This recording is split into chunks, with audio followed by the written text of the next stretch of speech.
It sure does take a lot to make a newscast happen, and during a live event, this room is mission control.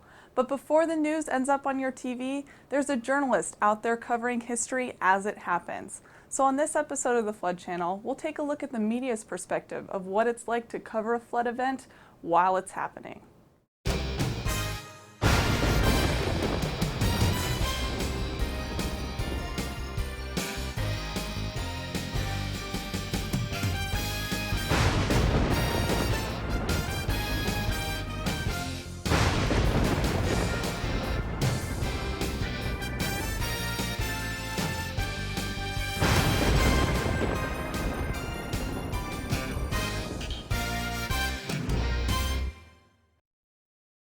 The media is dedicated to getting that public safety message out, and when a big storm hits, they're on the front lines of getting the coverage everyone needs to stay safe. Getting the right information during a flash flood could mean the difference between life and death. At the district, we provide safety information, but it's partners in the media that make sure the message really gets heard. The twofold mission of the district, certainly on the construction side, we build the facilities to keep the waters away from people and property, but as importantly, the communication and awareness message to keep people away from those floodwaters. Best thing I can do today, and some of the speakers have already mentioned it, is to thank everybody. First and foremost, the member agencies. We hear often about the jurisdictional battles between our county and our sister cities, but the Regional Flood Control District learned a long time ago that floodwaters don't care about jurisdictional boundaries. And to have the county and the cities come together and truly build a regional program has been a remarkable success and certainly demonstrated with some of the facts and figures you've heard today.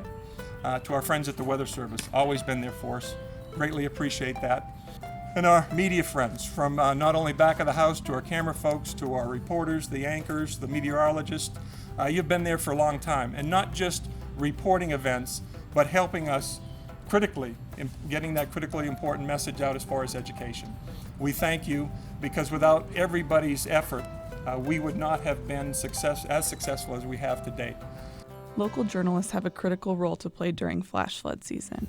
The media is on the ground covering a flood as it happens to be sure residents have the best, most up-to-date information. Oftentimes, journalists put themselves in the thick of an event to be sure the viewers can see just how dangerous a flood can be. A photojournalist is going to go out there, it's exactly what it is. A photojournalist is, you're not just capturing just images, you're capturing the sound, you're capturing interviews. Because a lot of times we'll go out there as photojournalists, we might not have a reporter. So we do it all. We cover everything. It's being able to anticipate what's going to be going on next. It's hectic. It's hectic for us to get our story done on time if you're trying to run around town and get the best shots and the best visuals of what this rain is doing, but you still have to make it back to the station in time to do your story. So we experienced some unique challenges. Well, when it first happens, you're saying to yourself, you talk to management, you say, do we want to do a cut-in? Because flash flood warnings means that there's definitely some flooding going on. It's a dangerous situation. We've had a lot of rain dumping over one particular area. The warnings come out, they tell us exactly where they're at, but the first thing we want to do is get the information out to the public and then look at the situation.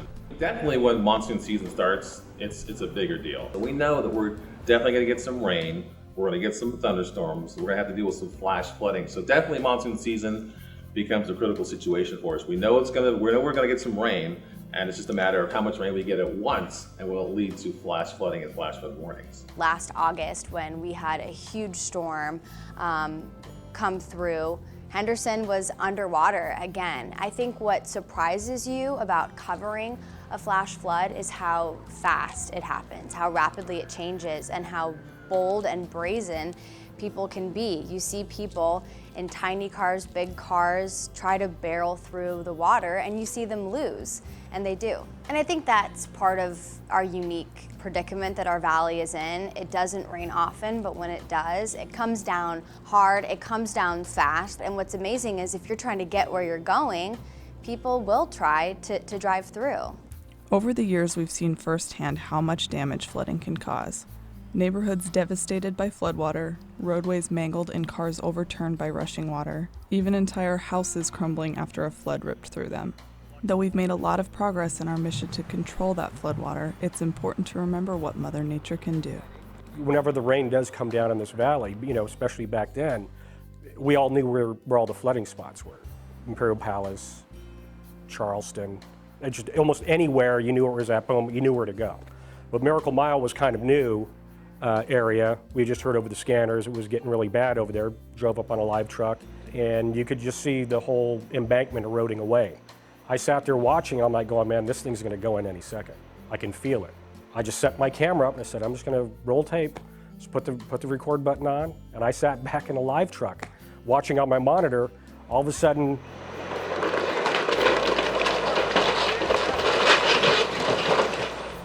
when that Gallon Rainbow, that intersection, when that flooded out, the whole flood channel there, and seeing the fire truck, the famous fire trucks being rescued by Metro Air Support, and then going in to that neighborhood for the next 2 or 3 days, going through the houses, seeing them covered knee-high with mud, and just seeing everyone's lives just completely changed by rain.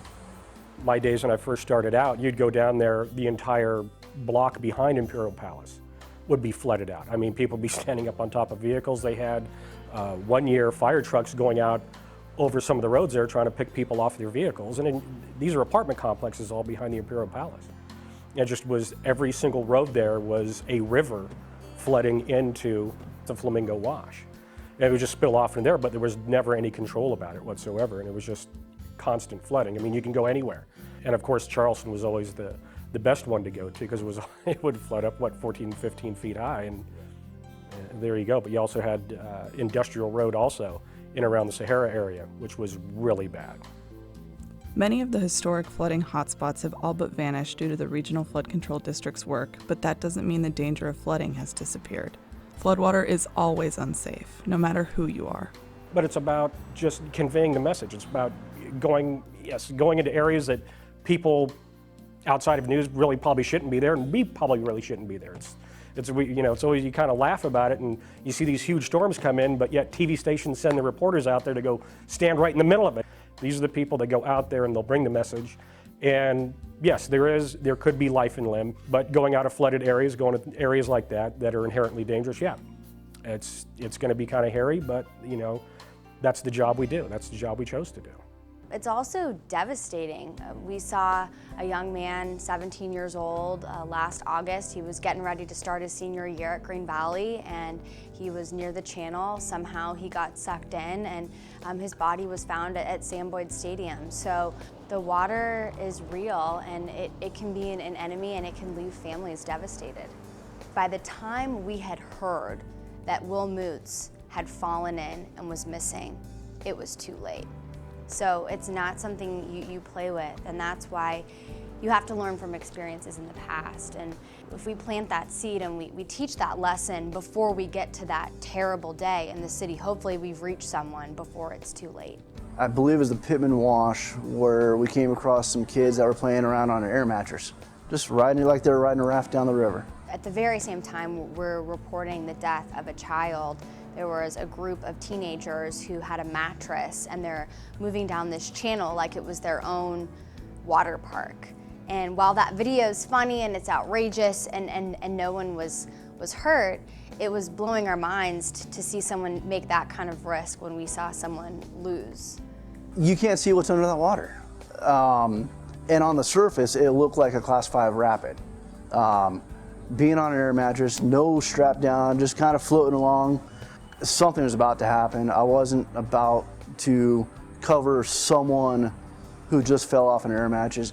By that point, we already had one teenager that was lost in the Pittman Wash. I didn't want to see another one. In that situation, we got a hold of Metro's air unit to let them know, hey, this is what's going on.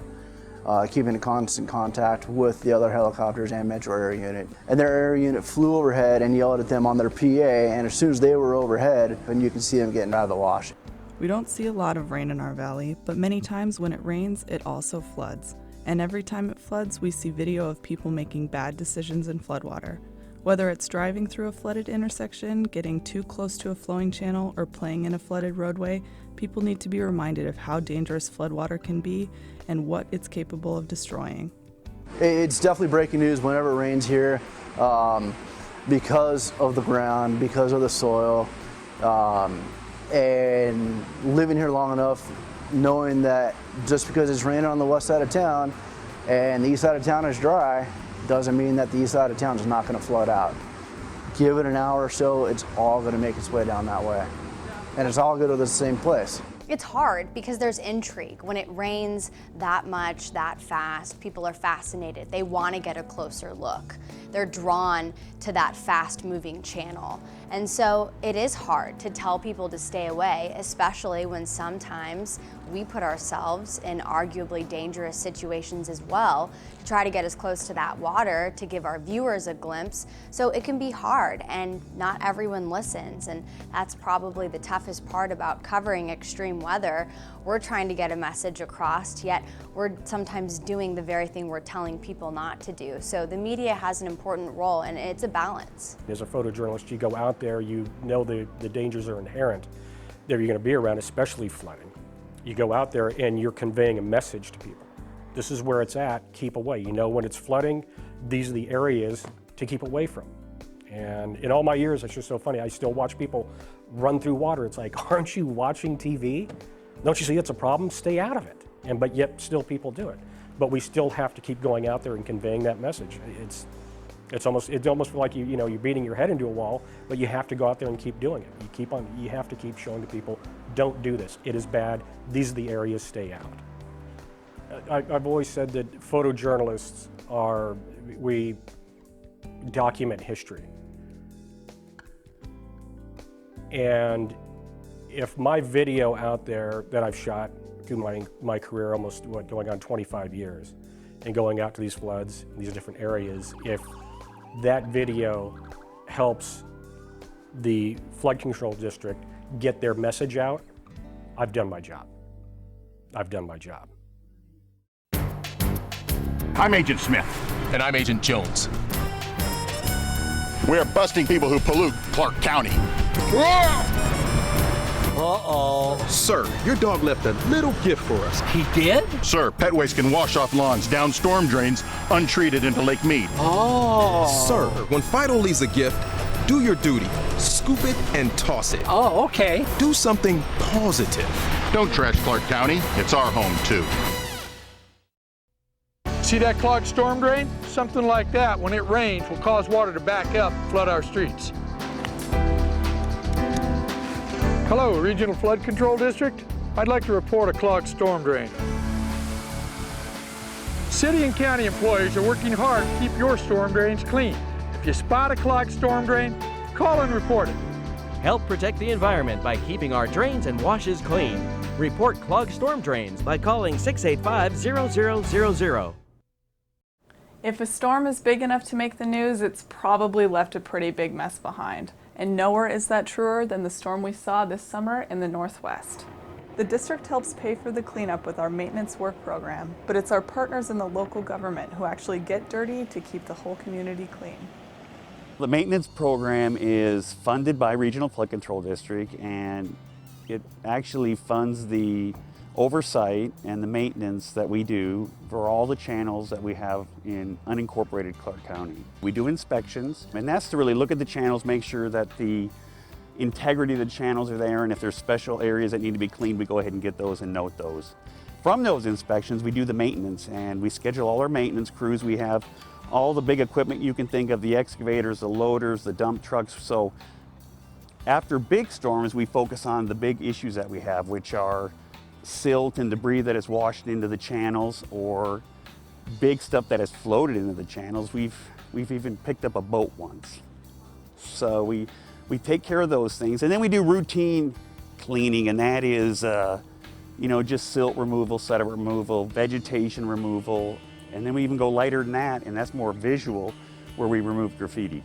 We have a very proactive program. We believe in trying to keep the system maintained, keep it in good condition, and we believe in preventative maintenance and cost-effective maintenance so that we maintain the system rather than let it deteriorate to the point that repairs are required.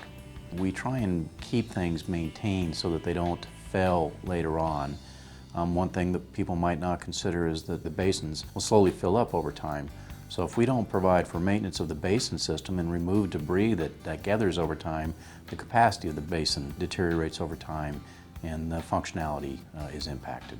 Our responsibility in engineering planning begins with identifying facilities that are needed in the valley to eliminate flooding. We program maintenance funding for our facilities.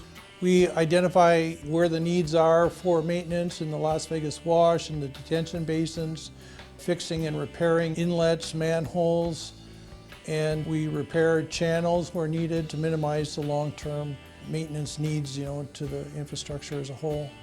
One of the biggest problems we address is clogged storm drains. Trash, landscaping materials, rocks, and other junk can blow into storm drains and keep water from entering the flood control system. And when water can't enter the system, we start to see big problems on our roadways around the valley. Plugged storm drain means that it's not going to drain anymore. And right now we have that out in the northwest areas from some of the rains. There's so much debris that the drop inlet's plugged. And so that means that flow coming down to it won't get through it, flow won't drop into it. A plug drop inlet's a critical item. We need to get it fixed and cleaned, and what we do is we break up the material that's causing the obstruction and then we vacuum it out with a large Vector truck. It doesn't take a lot to plug an inlet. A piece of carpet, that floats down and plugs up the grates. Instead of the water going down into the inlet through the pipes into our channels where it's supposed to go, it continues to flow down the roadways. And in worst case, it ends up backing up into people's yards, even flooding homes, so it's the last thing that we want to happen. There have been flammable materials that have been put in there. We had a fire one time in a polyethylene pipe that drained into the Gowan South Detention Basin and started a fire, and we ended up with about $300,000 worth of maintenance repairs that was needed in those pipes. We have homeless people that sometimes reside in our places, so we routinely clean those areas out with the work of, we have homeless coordinators that work with those people, plus Metro helps us out. So we routinely clean out certain areas that they seem to camp out in. And that'll include furniture, mattresses. We've even had, believe it or not, TVs and things like that in there. We've got car engines, lots of furniture, mattresses, and thousands of plastic bottles. That's the second biggest function that I feel we have is to clean up the illegal dumping in that, because in big storms, all that trash and debris, I don't think people realize, end up in Lake Mead. You may not realize that the plastic bottle you left in the parking lot or the food wrapper you threw out your car window makes a pretty big mess. Trash and chemicals make their way into the storm drain and can end up in the flood control system and be carried to Lake Mead. Everyone can help by throwing away their trash and disposing of chemicals properly. You can also help by reporting any clogged storm drains you see. You can let us know if there's a clogged storm drain that needs to be cleaned up by calling us at 685-0000 or logging onto our website at www.regionalflood.org. Or the newest way is by reporting directly from your smartphone using our FloodSpot app. Remember that the channels and the storm inlets aren't the dump or the garbage disposal, so keep your stuff out of there if you can. And like I said, I think if the public realizes that stuff ends up in the Lake Mead, I think that makes a big difference to them. I don't think anybody wants that. And the other thing is, when we do have the rainy season, with the rain comes the winds, and if people could secure their trash a little bit better on a rainy, stormy, predicted day, that helps a lot, because we get a tremendous amount of trash that ends up blowing and ends up into our storm drain system. And then call us. Call us if you see plugged inlets or channels that need work. We'd appreciate it. We clean the basins out. We try and provide for vegetation control. We focus on stagnant water. We do not like to have standing water. West Nile virus is now a big issue, so we make sure that the basins drain so that we don't get standing water. And then we have a very proactive program for keeping the system clean, trying to keep debris from getting into it. So we sweep our streets in the city of Las Vegas once every 2 weeks at a minimum. And the reason we do that is we want to get it off the street before it gets into the storm drain system. Cleaning up after a storm is a big job. On top of regular day-to-day maintenance, crews have to inspect and clear out channels and detention basins as quickly as possible to make sure those facilities are ready to handle the next storm. I send my whole group of supervisors out, regardless of if they were assigned to sweepers or whatever. We go out and we check all the channels right after a storm. So we have a big inspection that goes on right after every major storm. I've been in this position for 11 years now, and it's interesting, you know, problems from 11 years ago, the Cheyenne and Gowan and Alexander corridors are not problems now. Charleston Underpass is not a problem now. So whatever issues we work on, they get identified to our public works folks, and they work in coordination with the regional flood control issues, and problems that we have get fixed. I took over the maintenance department approximately 2.5 years ago, and I feel it's one of the most rewarding jobs that I've had. And I think it's because I get to work with the public and we get to fix things so quickly. So I do get a lot of reward from it. Now that we've heard about the maintenance work program, let's talk to an engineer about the science behind getting that water off the streets. Well, typically street sections are designed with a crown in the center line so that the water will sheet flow to the gutter. The drop inlets are there to remove the surface water from the street section. And they are designed in such a way to allow the drop inlet to collect the flow, and the debris will be captured in the grate or in the sweeper section. Then the flow will enter the lateral and enter the main trunk line. What is he talking about? A crown in the street? Is that just a parade of princesses? It's just rainwater that goes into a hole in the gutter and gets taken away. The grates just collect all the trash for the guys to clean up later. Does it really need to be this hard? I'll see you guys next time, because I'm sure there's gonna be a next time. If a 5th grader is any indication, you don't need an advanced degree for common sense, but you might need more than an umbrella when it's raining. Here's a look at how to keep yourself safe with just a click of a mouse. While recording flood and storm information is important, making that information available to the people who need it is more important. The district has been hard at work to get important flood and rainfall information into the hands of residents so they can stay safe the next time we see a flood. The Regional Flood Control District has been operating a flood threat recognition system to collect, analyze, and disseminate real-time information on weather, rainfall, and water level for the last several years. We have developed an application in-house to provide this information to the public and emergency responders. The Flood Control District has developed a new way to view our rainfall data and other data as available from our flood threat recognition system, which allows the user to move around the county to look at rainfall data, as we're seeing here. Each of the dots represents a rain gauge. As data is reported, there are values that are displayed. For example, this particular station is showing 0.04 of an inch of rain. If there's a lot of rain, you can look at the design rainfall data and judge, is it a lot or a little? Each of these boxes, as indicated on the legend, the red is the dew point temperature, the blue is the relative humidity, black numbers are the air temperature, and in green we have the wind speed and the wind direction. And if you click on it, you can see the trend over the last week. In addition to the rainfall and the weather gauges, you can also look at water level gauges.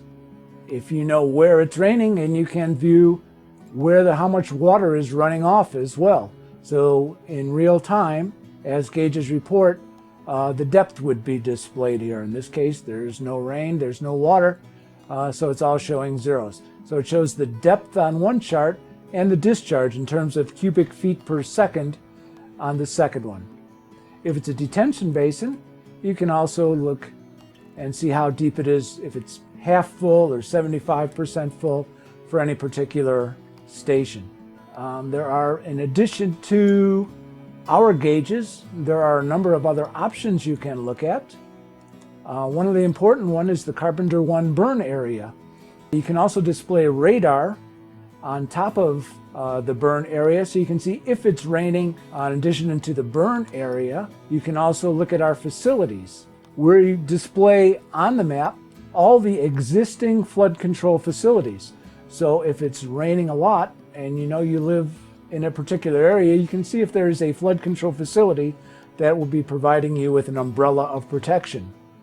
but only the existing facilities are shown, not the planned ones or the ones under construction.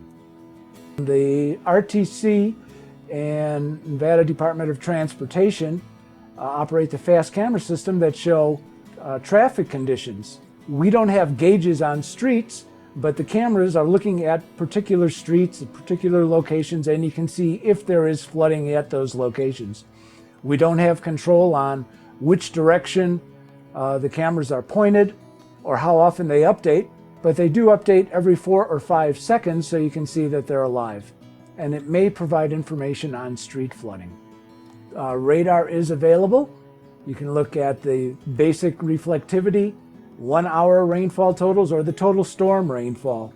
So you get an idea, again, is this a large storm or a small storm? You can look at both current information as well as historic information using this system.